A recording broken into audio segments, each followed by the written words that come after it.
নমস্কার, আপনারা দেখছেন সংকেত মিডিয়া, সোজা কথা সহজভাবে। একবিংশ শতাব্দীতেও কুসংস্কারের বলি হলো এক আদিবাসী গৃহবধূ। সরকারি হাসপাতালে চিকিৎসার পরও ওষুধ খেতে দিতেন না স্থানীয় ওঝা। তার ফলে তিলে তিলে মৃত্যু হলো ওই গৃহবধূর।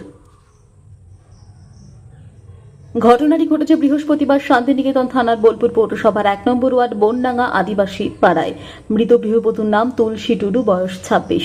সেই ঘটনাকে কেন্দ্র করে শুক্রবার সকালে গ্রামে ব্যাপক উত্তেজনার পরিস্থিতি সৃষ্টি হয়। ওই গৃহবধূর মৃত্যুর খবর পাওয়ার পর গ্রামবাসীরা অভিযুক্ত ওঝাকে গাছে বেঁধে রেখে বিক্ষোভ দেখায়।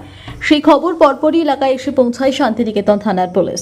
দীর্ঘক্ষণ পরে ওই তান্ত্রিক লক্ষণ সোরেনকে উত্তেজিত জনতার হাত থেকে উদ্ধার করে নিয়ে যায় পুলিশ। গ্রামবাসীদের সূত্রের খবর, বনডাঙ্গা এলাকায় ওই তান্ত্রিক দীর্ঘদিন ধরেই নিজের ব্যবসা ফেঁদে বসেছিলেন। সেখানে তিনি ঝাড়ফুঁক করে গ্রামের বাসিন্দাদের রোগ সারিয়ে দিতেন বলে অভিযোগ। জানা গিয়েছে, বেশ কিছুদিন ধরেই বন্যার তুলসী টুডু অসুস্থ হয়েছিলেন। সে কারণে তিনি বোলপুর মহকুমা হাসপাতালে চিকিৎসাধীনও ছিলেন। কিন্তু সেখান থেকে দেওয়া ওষুধ গ্রামে ফিরে আসার পর তা খেতে দেয়নি ওই তান্ত্রিক, এমনটাই অভিযোগ। নিজের জড়িবুটি দেওয়ার বদলে প্রচুর পরিমাণ টাকা, জায়গা, জমি, এমনকি সোনার গহনা দাবি করতেন তান্ত্রিক। কিন্তু তা না দিতে পারলে বিভিন্নভাবে হেনস্থা করা হতো। সেই মতো অবস্থায় বৃহস্পতিবার হঠাৎ করে মৃত্যু হয় তুলসী টুডুর। তার আগে ওই গৃহবধূর বাড়িতে থাকা একটি পেয়ারা গাছ আচমকায় শুকিয়ে যায়। বিষয়টি জানার পরই ক্ষোভে ফেটে পড়েন গ্রামবাসীরা।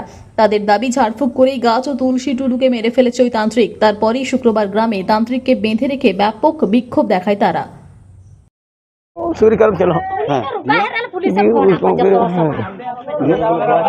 মারা গেল, কি বলবো আর। কি করে মারা গেল? অসুখী, আবার কি বলবো এ থেকে। হ্যাঁ, হসপিটাল নিয়ে গেছিলাম, বর্ধমানে নিয়ে গেছিলাম, বর্ধমানে নিয়ে নেয়। আমাদের সিয়ানে ভর্তি করেছিলাম, সিয়ানে নিয়ে গেলাম সিয়ানে, কিন্তু ট্রিটমেন্ট ঠিকভাবে হয় নাই, ওই সিয়ানে মারা গেছে। যাকে নিয়ে এসেছে পুলিশ এখন নিয়ে গেল, সে কি করতো? ও তান্ত্রিক করতো। তান্ত্রিক করে ওই বস্তিতে থাকে, প্রান্তিক ক্যানেল পাড়ে। উনি তান্ত্রিক করে সবাইকে এরকম ভান্তি বাজিয়ে ৫০,০০০ টাকা দেন, আমার ডেড বডিকে আমি ভালো করতে পারি। হ্যাঁ, তা ওরা কে কোনো শাশুড়ি মা যে মারা গেছে, তার শাশুড়ি মা বলছে তাহলে আমি যেখানে যাই সেখানে চলো, ও ভালো করে দেবে। দিয়ে তাকে পাড়াতে না জানিয়ে ওনারা বাড়ি মিলে নিয়ে গেছে। ওরা যাওয়ার পরে পায়ে ধরি করেছে, বলছে আমার পায়ে ধরো, না হলে কিন্তু স্বর্গে উঠে যাবে তোমার বউ। হ্যাঁ, তাকে বলেছে তোমার স্ত্রী একদম স্বর্গে চলে যাবে।